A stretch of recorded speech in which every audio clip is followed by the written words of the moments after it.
Well, I have in the studio with me one of those candidates flying the flag for their party, Prince Malik Ado-Ibrahim, the Young Progressive Party's presidential candidate, joins me now. Thank you so much for joining us. Thank you very much for having me. Well, in the words of my colleague there, Ferdinand Roja, choosing a presidential flag bearer is one thing. Winning the election is another matter entirely. A long list of presidential candidates have emerged.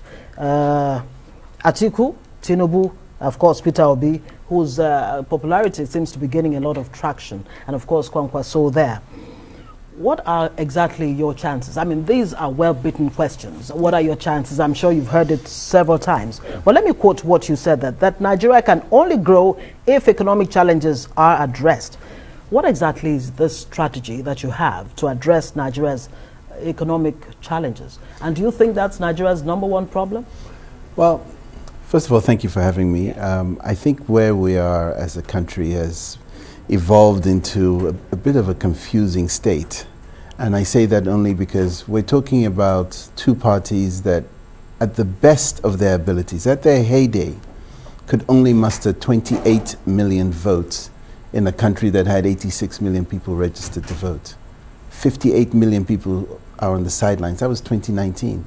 Things have increased. Numbers have increased. PVC, people are agitating for change. In that last election, 15 million people voted for President Buhari. He's not on the ballot. Atiku got 15 million. This is a wide open race. And if anybody's under any illusion that Nigerians are blind or stupid, there's going to be a huge awakening moment that they saw in France, they saw in America, and they've seen in other countries since. If somebody comes holding the pulse, the hearts and minds of Nigerians, and that can give them hope, instead of this hopelessness that they're peddling, this sense of, I am, so you must vote for me, it has got to change. Nothing I've seen has made me change my mind that, oh, maybe I should be afraid. They are selling the same thing. They're peddling the same stories. No action. Everybody's telling you there's insecurity. How do you challenge them? What are your... That's the question I'm asking you. Exactly how do you hope to approach the economic challenges? Well, if we start with the economy, the most important thing that everybody that is of Jurassic politicians, I will call them, has failed to grasp the fact that if you do not put power on your #1 element, you will not grow your economy, your healthcare will not improve, your children will not go to school, you'll sit in the dark ages, and that is exactly where we are. From 1960 to now, we're stuck. We had a clever idea in the beginning of this administration in 2016 to have an energy mix, forget just turbines, go and do other things. Renewable energy was big. We were ahead of the curve. We're at the bottom of the curve. We didn't take that mantle up, we didn't take the challenge. And it seems that politicians that we know have great ideas, say these wonderful things, but can they actually build those things? And that's the difference. I build them. I build them and actively in Nigeria and in 18 other countries. And it works. But a prophet is never welcome in his own village. We bring things to the table, there's deniable, oh man, this Soimbo, he's coming, this. You know what? When you prove it, and you've proven it around the world, you know that if you put power first, everything else works. Everything else works. But do you think Nigeria and Nigerians are actually ready for what you hope to bring to the table? I don't think there's a question of hope. I can actually show what I'm doing in this country at a very large scale. And I'll give you an example. Great. In Adamawa, the Yola Disco produces 12 megawatts from the national grid into 4 states. Borno is not even on the grid for now on. It's been blown up for the last 2 years. In that same Adamawa, I've got 25 megawatts of renewable energy power with storage on one of the most state-of-the-art farms in this country, if not in West Africa, powering it 24/7 using the sun. I've brought people to come and see it. My office here in Abuja is off the grid. It's on solar. It's working everything.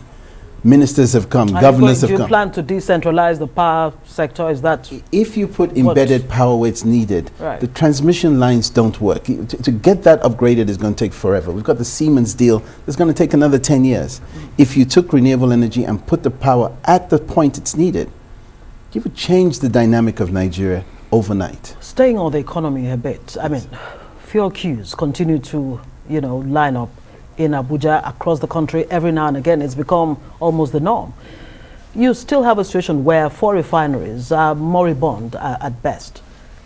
How are you going to tackle the issue of refineries that continue to be a basket case? Very quickly. First of all, the government should not be in business of business. Those things should be either on a PPP or privatized, so that those people who invest that money will make those things work so the economy works. And the other thing is to pivot. The world is pivoting into electric vehicles.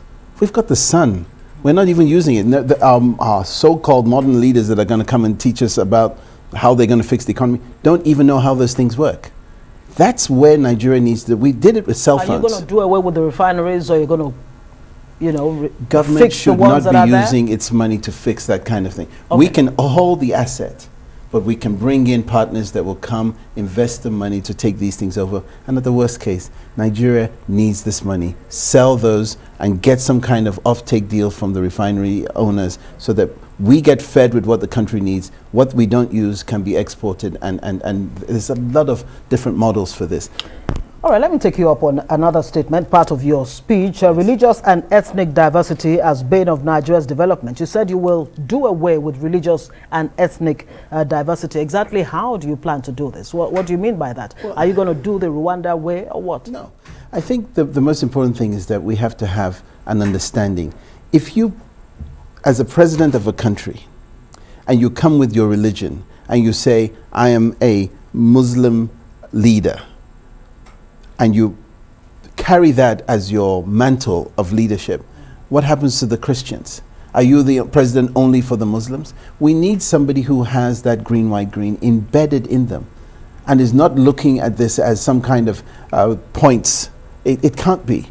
And that's why I think, uniquely placed as I am from the middle belt, we see everything completely different from the extremes.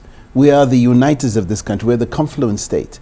And I believe that state of mind that Nigeria has not seen, because we've not had a middle belt leader, a president that has been elected, that understands what Christian and Muslims can do living together in the same area. That's what the middle belt is all about. That's where Christianity and Islam jammed.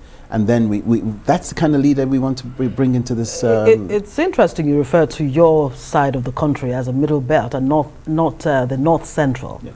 A lot of people actually refer to you as north central. Okay, let's talk about your state governor, Yaya Bello, who was also on the ticket of the APC. Of course, he didn't get it. He says it was skewed, it was compromised, and all of that. But how are you going to? I mean, what's your relationship with him to start with? He's my governor, right. But I have no relationship with him. I'm pleased. What's the difference between the two of you in your quest to be Nigeria's president? Well, he's not in that quest anymore. I'm the only one standing. Last man standing takes the spoils. I have a vision. I'm not centralized in local politics. I am an internationalist. I believe Nigeria needs to look outside its borders. We need to build things that go outside.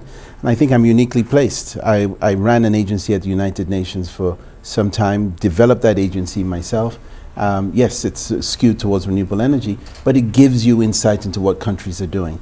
I'm afraid that if you're going to sit in a state and think that because you run a state you can run Nigeria, I'm sorry, it's not that way. I think every one of us that has not been a president of this country is starting from point zero. What we have to do, if this was a wise move for the country or for the electorate, look at the ideas that these people have, look at their functionality, look at what they've built, look at what they're building. Have they started a business? The next president of this country needs to be the CEO of Nigeria Incorporated. He must make business work. You'll approach it as a business. Thank you very much, Malik Ado-Ibrahim, presidential candidate of the Young Progressive Party, YPP, the bridge builder. That's what you call yourself. Thank you very much for joining us.